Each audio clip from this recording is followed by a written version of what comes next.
Bikin warga panik, perempuan ditemukan tertidur di trotoar jembatan Tukat Bangkung.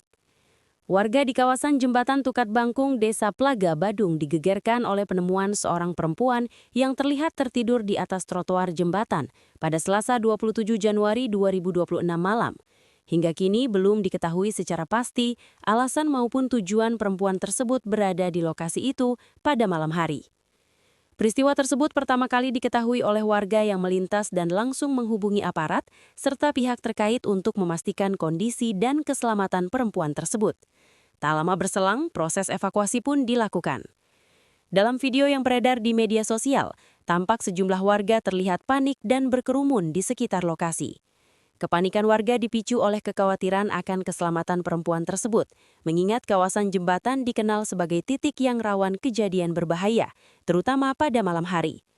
Perempuan itu kemudian berhasil dievakuasi dan dibawa untuk mendapatkan penanganan lebih lanjut oleh pihak berwenang dan petugas terkait. Kondisinya kini berada dalam pemantauan. Sementara itu, pihak berwenang masih melakukan pendalaman untuk mengetahui latar belakang serta penyebab perempuan tersebut berada di lokasi tersebut. Belum ada keterangan resmi mengenai identitas maupun kondisi awal yang bersangkutan.